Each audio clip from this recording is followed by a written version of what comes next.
Yo, what is up, guys? This is Chase Oliver 68 here. Wearing the NFL jersey, so we got some wild card playoff games.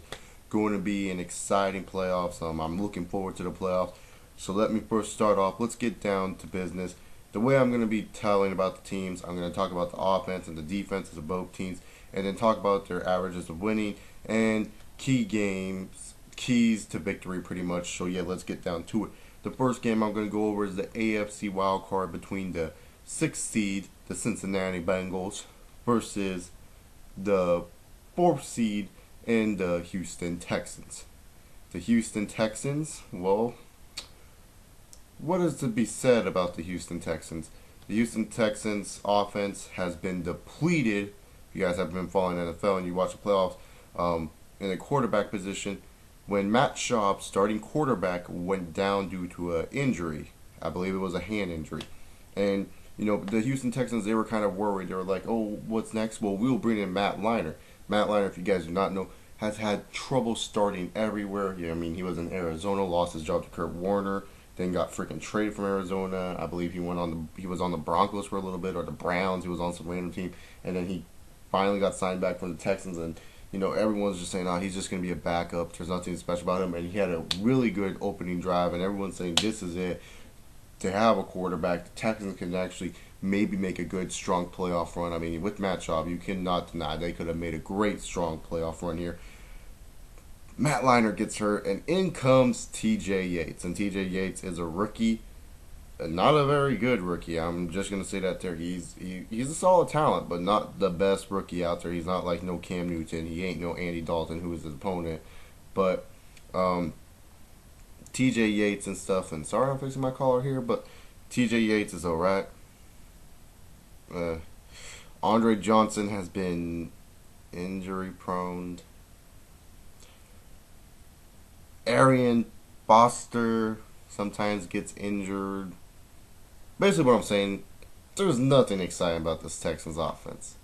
This Texans offense is in trouble because they're going against a pretty good Cincinnati defense, which I'll cover later. But they're kind of in trouble, and I do not see them doing that well in this game.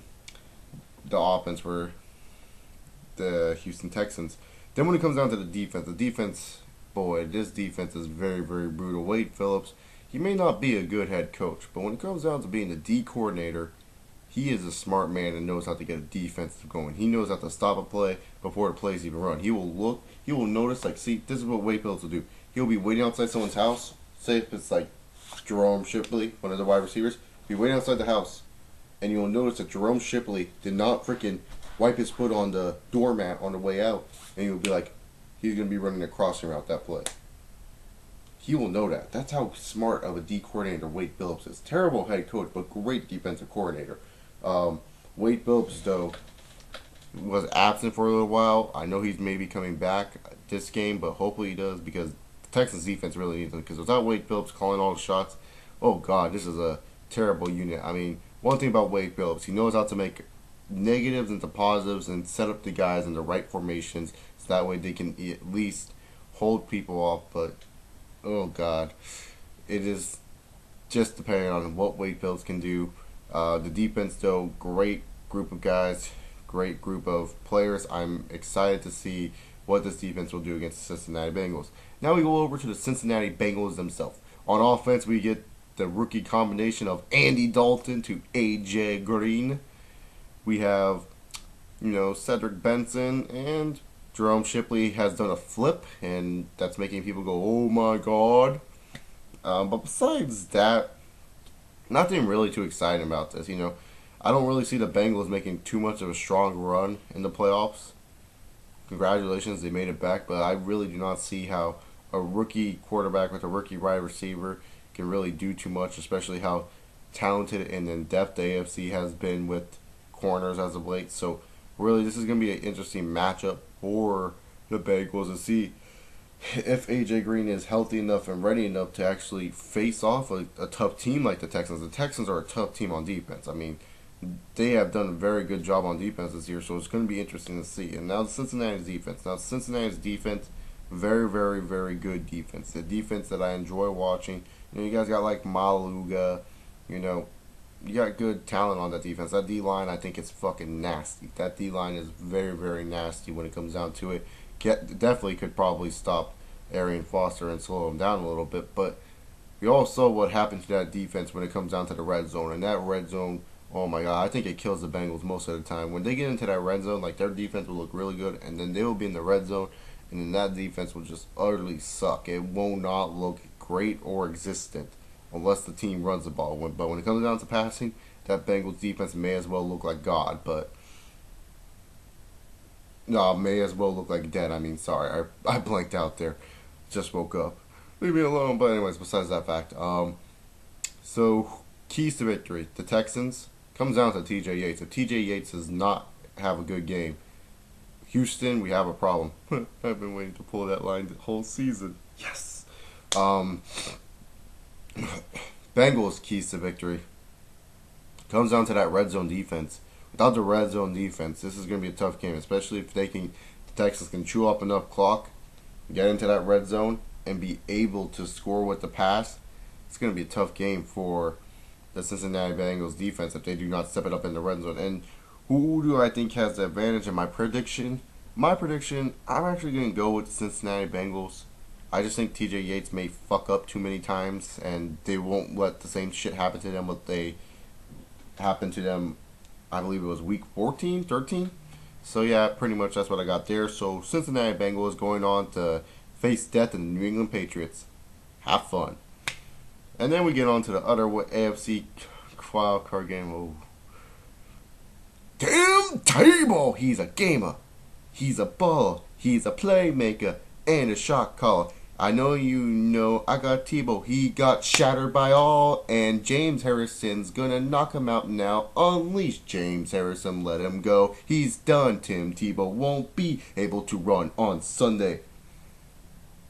Need I say more how much I do not like Tim Tebow?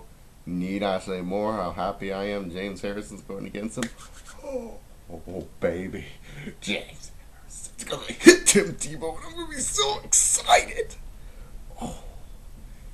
I hope he does what he did to Colt McCoy to Tim Tebow. I swear, the greatest thing ever. Yes. Yes. Oh. James Harrison, I love you so much for being one of the only manly linebackers left in the league with like the Ray Lewises and the Patrick Willises. You are a fucking man, and I love you, freaking James Harrison. And if you guys think that I'm just a total Tim Tebow hater, let me tell you something about Tim Tebow. I like him as a person. Don't get me wrong. He's a good person, great leader, great characteristics. I just hate him as a quarterback. Nothing wrong like that, right? I mean, many people hate Floyd Mayweather as a boxer, but not as a person. They think he's an overall nice guy. They just think his boxing style sucks. Many people hate GSP as a fighter because his fighting style sucks, but don't hate GSP overall as a person. You know, that's what I'm trying to get at here when I say that, because most people just think, oh, I hate Tebow because I'm jealous of him and blah, blah, blah. No, I hate Tebow because I don't think he's a good quarterback, and I don't think he deserves to be called a good quarterback. He won football games. Congratulations. Did you kick those field goals? No, it was Matt fucking Plater. All you did was this, which I do not know why it's fucking training anyways. But let's get down to the Broncos offense. Run, pass option. That is his game. Pretty much, the Broncos offense pretty much relies on McGahee and Tebow using their feet to make plays. And when it comes down to it, they also rely on receiver Demaryius Thomas to make these huge catches, and sometimes Eric Decker. Most likely it's Demaryius Thomas who is the favorite for Tebow, but Demaryius Thomas seems to be the guy that always gets the ball from Tim Tebow. Trust me, I had Demaryius Thomas on my fantasy team. Like a monster points right there, but you know, that's how I see the Denver offense. But when it comes down to the Denver defense, you cannot deny this defense is just hard-nosed, in your face. Not like the Steelers defense, but definitely a hard-nosed defense. They have a great secondary, and with a limped up Ben Roethlisberger, yeah, that's going to be trouble for Pittsburgh if Ben does not be able to throw well, because this defense, ball hawks, man, they look for the ball. They're going to get that ball. Champ Bailey, Brian Dawkins, you know, they're going to be looking for interceptions. The linebackers are great. Rookie Von Miller is looking good. You know, everything about this Denver's defense is very, very praisable, and I do love the Denver defense. Just, you know, If Denver had a legit quarterback like Tom Brady, just imagine, Denver fans, how good your team could be. Just saying. But the team is still pretty good. One day AFC West. Congratulations, Denver. Hopefully San Diego. Fuck it. San Diego ain't going nowhere. We ain't going nowhere. We re-signed North Turner. We fucking suck. We're stupid. And we re-signed AJ Smith. Oh, we dumb. So congratulations, Denver fans. But now it's time to talk about the offense for the Pittsburgh Steelers. Ben Roethlisberger. Let me just say that you've surprised me this year, and I have gained more respect for you than I had in the past. Tremendous year, I think, for Ben Roethlisberger. Nothing too newsworthy, but definitely a tremendous year for him. He's definitely stepped up big time for the Steelers, causing less turnovers for themselves. But oh God, remember San Francisco when he was playing on an ankle injury? He's doing it again, and ooh, this is going to be bad because if Ben cannot plant his feet and underthrow a ball, it could say trouble. In trouble for the Pittsburgh Steelers. They better just think of quick routes for Mike Wallace and Antonio Brown just to outrun those Denver defenders. But even then, those Denver defenders, like I said, they're ball hawks. Whoever has the ball, they are all sprinting towards him and trying to get that ball out of his hands. And you do not want Tebow magic happening in Denver's defense. Oh, James Harrison. Yes. Oh, God. James Harrison. Just clock Tebow for me. Just clock him. Clock anyone, dude. I love you, James Harrison. I don't get why people hate this man in the NFL. James Harrison is a fucking stud. I hate the Pittsburgh Steelers. Do not get me wrong. I am not the biggest Pittsburgh supporter. But when it comes down to James Harrison, I'm sorry, dude. This motherfucker excites me. He's one of the only men left in the NFL. And that's right. I'm saying he is one of the only men left in the NFL because of what he does. Shit, he hits people hard and then they freaking fine him for that shit. No, that's not a fine. That's called being a fucking football player. Drew Brees got hit, and I'm a Drew Brees fan, but fuck. Was it $200,000 fine for a measly, not even helmet-to-helmet hit? Pussy shit. Back in the old days, James Harrison would be getting praised for that. Hit on Colt McCoy, yeah, that was a late hit, but really suspension for that shit? Please. Sorry that James Harrison's a fucking man and not pussies like you have in the NFL now. Enough for my love for James Harrison. Time to talk about that Steelers defense. Okay, defense. Nothing too special this year, not like the Steel Curtains in the past. But, hey, if they stay healthy, they're a very good defense. Pretty much what I said. And now my prediction for this game. This is really such a blind game, especially with how if Ben Roethlisberger is playing on the ankle, because I really cannot just trust Ben Roethlisberger playing on a bad ankle. I saw what he did against San Francisco. No offense, I know San Francisco's a way better team defensively, but the Broncos defense kind of reminds me of the San Francisco defense of how good they are. And as much as I don't want to say this, but I'm pretty sure it might happen. I got the Denver Broncos. Yeah, I'm saying it. The Denver Broncos will win this football game. And I did make a mistake. The Texans are the 3rd seed. The Broncos are the 4th seed. My bad. But, yeah. James Harrison, just please clock Tim Tebow. Brady Quinn, fuck the world. But besides that, we go on to the NFC Wildcard. The Detroit Lions versus the New Orleans Saints. I almost said the St. Louis Rams. Oh, God. They suck this year. But the New Orleans Saints versus the Detroit Lions. Detroit's offense, really relies on Matthew Stafford and Megatron, Calvin Johnson Jr. That offense has just been spurring. That offense is just very, very good.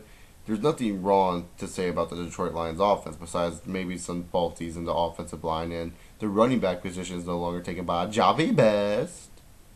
But besides that fact, they look pretty solid on offense. Now, when it comes down to defense, that secondary that secondary is just so up and down.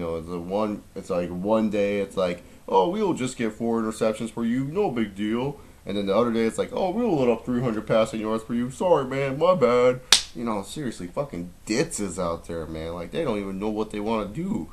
One week they will look like, man, that's a fucking awesome secondary. And then the next week it's like, man, they fucking suck. Like, seriously, what is up with Detroit secondary? But besides that, the Ndamukong, keep your head in check. I'm pretty sure Detroit has a good chance here. I'm not gonna lie, but if Ndamukong gets something stupid and Detroit does win, he gets suspended for the rest of the playoffs. Ooh, you can be pretty sure a lot of fans will be pissed that they won't have the Ndamukong to face the Green Bay Packers. That's for sure.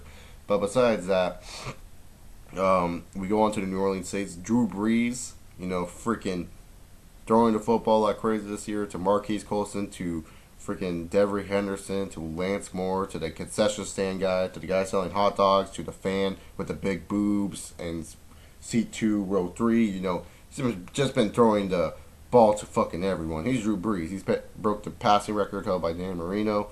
But besides that, Drew Brees, phenomenal year. Saints offense, besides probably running back problems. But hey, they don't even really run the ball that much. They just do little dump offs to Darren Sproles. Defense, I'm not gonna lie, the Saints defense to me it's just not an impressive defense. They're more of a team where it's just like the Patriots and the Packers, where hey, we're just gonna score on your asses. You guys can try. We can try to stop you guys, but even if you do score, we have a motherfucking MVP quarterback that will just throw the ball. And this league loves quarterbacks so much that even if you touched them, we'd be pussyfooting about it. So, haha, sucks on you. We gonna win. So, pretty much how the Saints work. So, Saints defense absolutely sucks. For this one, I'm gonna be going with the New Orleans Saints. Sorry, Lions fans. I believe in you guys. I think you guys can pull up the upset. This is actually a trick game for me, a trap game. But I'm just going with the New Orleans Saints because I just feel they have an overall better team. No offense to you guys. Like I said about your secondary. Keys to victory, secondary for the Lions. Keys to victory, fucking defense for the Saints. They suck. Then when it comes down to the final wild card game, and oh my god. This game right here are two teams that have been kind of up and down. That's New York Giants versus the fucking Atlanta Hawks. Thinking basketball, Falcons, whatever, bird. They're both birds. They both fly. But is Matt Ryan flying this season? Matt Ryan, he's done okay this season. Nothing too special. Receivers for the Falcons. Julio Jones, rookie, is looking good. Not as good as his counterpart, A.J. Green. But hey, whatevs. Roddy White has been having such a quiet year. There's been nothing big about Roddy White this year. And I'm being honest with that. I don't think he broke 1,000 receiving yards. I'm not sure. I haven't really checked that stat. So I could be talking on my ass when it comes down to Roddy White's stats. But either then, he hasn't been very much impressive as of late. Michael Turner, injuries costing him a little bit of rushing yards. But he's been doing pretty solid. Atlanta's offense, nothing really jumps to me. It's just kind of there. It's a very high-powered offense, but nothing really jumps. There's nothing exciting about it. I mean, they can score very fast. Don't get me wrong. They are a good football team, and they could easily win this football game, which I think they will. But who knows? But then it comes down to the defense, and oh god, this defense is just like the Giants defense. Both of them suck. I'm sorry. I'm just going to combine both defenses. They suck. This is their defense. It's literally like Atlanta has good linebackers. New York has good defensive line. And then otherwise, the rest of their defense just sucks. They're freaking... Corners don't know what the fuck they're doing. They just act like fucking retards out there. They don't know they just run around. They try to guard people. And then when they're in zone, they play terrible zone. They don't look like freaking NFL corners. They look like Detroit Lions sloppy seconds. Like, I mean, seriously. Sometimes they'll get like an interception or two, but it's not like a big deal. It's like whatever. So both defense to me suck. And this is going to be a high scoring game in my opinion.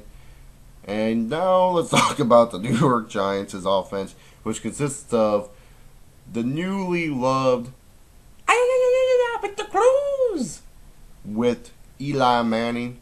That's a new love couple right there, man. Eli and Victor Cruz, they've just been hooking up all season. Eli's like, I see you, and Victor Cruz is like, very good combination there. Brandon Jacobs, Ahmad Bradshaw. Trade time. Very good combination of running backs. The New York Giants offense has been very good, but Eli Manning, man, earlier this season it was like Eli was just pulling up these good numbers, and people were saying, man, I guess Eli Manning wasn't talking out of his ass when he said that he was like an elite quarterback like Tom Brady. I mean, because like he made that stupid comment. Everyone was like, "Man, Eli, you're talking out of your fucking ass. He sucks." And then earlier this season, like week 5 and 6, like people were actually believing it. And I was actually believing it. I was saying, "Wow, Eli's actually saying this, and it's kind of true." You look at his numbers; they're equal to Brady's. Not throwing a lot of interceptions. Brady's throwing more interceptions right now. The touchdowns, it just kind of felt like, wow, yeah, I guess Eli's right. I mean, maybe he is in the league. And then afterwards, Eli went, and Tom Brady's like, "You suck, Eli." Touchdown, Gronkowski. Yeah, first seed. Where are you, Eli? Oh, you're the 4th seed. Oh, actually, I think Eli's the 3rd seed. No, he's a 4th. Yeah, he's a 4th. My bad. I don't know. Fuck the NFC, man. But besides that shit, Brady's laughing. Eli looks like an idiot. I think the Giants are going to look like the fucking idiots because I got my upset as the Atlanta Falcons winning this football game. So pretty much, if my predictions go, we will be seeing this schedule. We will be seeing New England at Cincinnati. Whew. And then we will be seeing the Denver Broncos versus the Baltimore Ravens. Okay. Then we will be seeing, and now this is where it's tricky because I'm fucking confused about my damn seeding. I believe if I have Atlanta win, they would be the 5th seed, so they would be go facing San Francisco. No, actually, if I have Atlanta win and the Saints win, the Saints will be facing at San Francisco, and then Atlanta will be facing at Green Bay. So pretty much that's what I got there. So yeah, those are my predictions. Hope you guys enjoyed. If you guys like any type of videos of sports and wrestling, subscribe up above, comment down below, show love to Sean Merriman. Lights out. Pretty much what I'm going to go right now. So peace, y'all.